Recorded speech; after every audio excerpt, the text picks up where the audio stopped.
So I tried to put some labels on this map for you.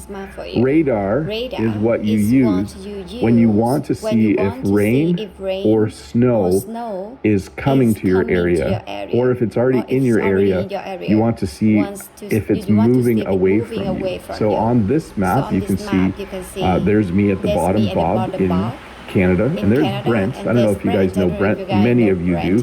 He's up there in Maine. So you can see this was the radar last night. We are actually expecting a snowstorm later today.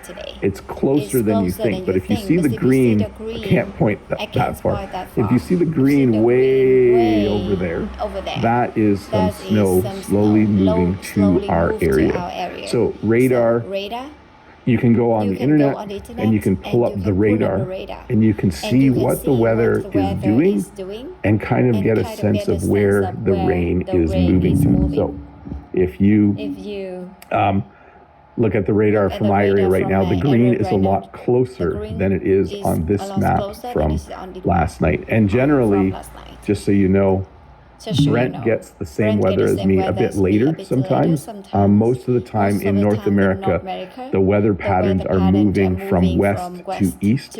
So sometimes I'll get weather and then 12 hours later Brent gets it. Occasionally it will be reversed, but that's generally been the trend most of the time. Humidity. So humidity is something Bob doesn't like. And I should have, on this slide, put the phrase, it's humid. Humidity is when there's a lot of moisture in the air, when there's a lot of water in the air. So in the summer, we have a lot of humidity. They'll even say things like this: it's going to be 30 degrees today, but with the humidity, it's going to feel like 37 degrees Celsius. So we also call that the humidex. But humidity is moisture in the air, water in the air, because that's what air can do. We don't have a lot of humidity in the winter here. The air is actually quite dry. Cold air can't carry as much water or moisture. This is another way to describe today at my place. It's cloudy, but it's also foggy. It's foggy outside, so I will need to be careful when I drive to work later. Hopefully the fog is gone by then. But when it's foggy, there is a lot of moisture in the air. I'm assuming when it's foggy, the humidity is like 100%. But when it's foggy, there's so much humidity and water in the air, it's difficult to see very far. Often in the early fall, there will be lots of fog because the ground and the water, like the river and lakes, are still very warm, but the air is cold, so there's lots of fog that forms. So today at Bob's place, it's rainy. Sorry, today at Bob's place, it's overcast and it's foggy and it's 2 degrees. Dew. So dew is this interesting thing that forms early in the morning in the warmer months in my country. So in the summer, when you get up early in the morning, everything is actually a little bit wet. Dew forms because of the temperature differences between the earth and the air, and water comes out of the air and forms on plants and leaves and those kinds of things. So it's really cool when you can see the dew. It's actually annoying as well because if you go for a walk early in the morning in the summer when there's lots of dew, your shoes and feet get very, very wet. So, yes, the dew. And then there's frost. So frost is something that is similar to dew, except it is actually frozen because it's so cold outside. We generally only have frost in the fall. And then we have frost again in the spring, like more than once, but usually around late September, early October in my part of the world. When you get up in the morning, there will be frost. So things will have a small layer of frozen water on them. It's basically frozen dew, I think. And then also in May, when temperatures are going above zero during the day and like close to zero or slightly below at night, we will have frost in the morning. You might have to even clean your car windows because they will have frost on them. Thunder and lightning. So when I was a kid, I always loved thunderstorms. I liked hearing thunder and seeing lightning. A lot of times we would try to guess how far away a storm was. If we saw the lightning, we would count like 1001, 1002.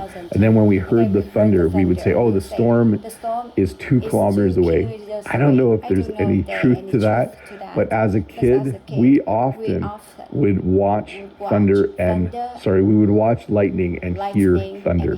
So again, lightning is an electrical release between a cloud and the ground, or a cloud and another cloud, and it shows up as a giant spark in the sky.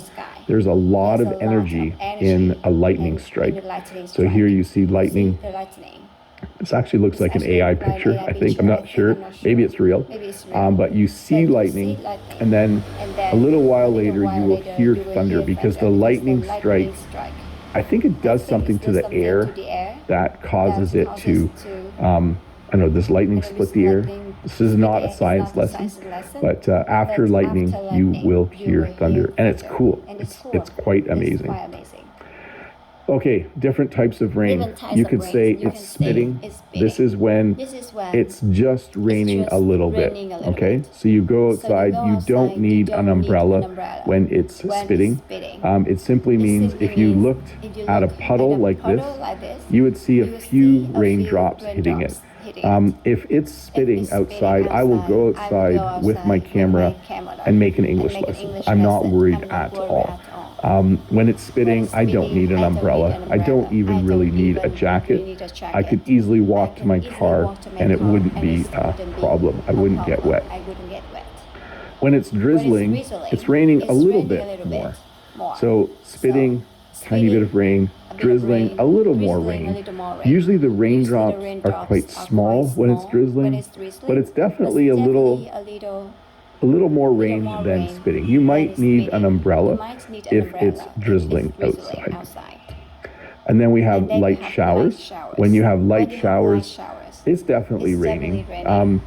It's not like a downpour or something where you would get soaking wet walking from a building to your car, but definitely light showers means it's raining. Like I would say on a scale of 1 to 5, this is a 3. So 1 is like spitting, 2 is drizzling, 3 is light showers. And then this is a 5. I guess there's no 4 on my scale. It's pouring. When it's pouring, you need an umbrella. When it's pouring, even if you have an umbrella, you will probably still get a little bit wet. That's generally how it works when it's raining that hard. And of course, we have what's called a thunderstorm. So a thunderstorm is a cloud system, a weather system that brings with it lightning and thunder. So in the summer, we sometimes will have a thunderstorm at night.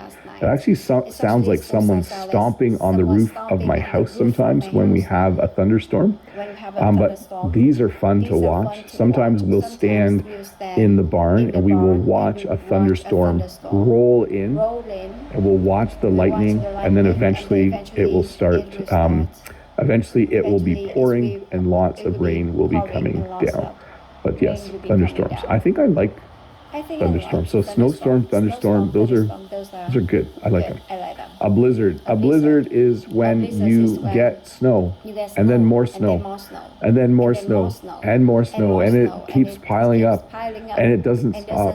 When it snows for 2 or 3 days, it is a blizzard. Along with the snow, there's usually a lot of wind. So if I said to Jen, it's snowing, and it's windy, and it's going to be a bad drive home from school, I hope this isn't a blizzard. That would mean that there's snow on the ground, there's snow coming down, the wind is blowing, and the forecast says it's going to continue. So a blizzard, in my opinion, isn't as bad as an ice storm. So a blizzard is just lots of snow. Sometimes you're stuck at home for a few days, but yeah, I haven't experienced a blizzard for a few years. They make it very dangerous to drive as well. But again, a blizzard, lots of snow, lots of wind for many days in a row. Hurricane or typhoon or cyclone. So this is a large storm. In North America, hurricanes often form in the Atlantic, and then they hit land somewhere along the coast of the United States. Usually they come from, this is a fairly accurate map of hurricane season. Sometimes they come from lower, but generally they hit far below where I live in North America. And so they're really, and what is a hurricane? It's a lot of wind, it's a lot of rain, a lot of high winds, like 100 km/h, 120 km/h, 130 km/h winds which damage things. So when it is hurricane season, every once in a while we'll get lots of rain, because once the hurricane hits land, it starts to slow down and spread out. And by the time it gets to my house, it's not a hurricane anymore. Sometimes it's just a couple days of rain. But a hurricane, a very strong storm that forms above probably warm water, where there's lots of moisture in the air, gets very strong, hits the shore.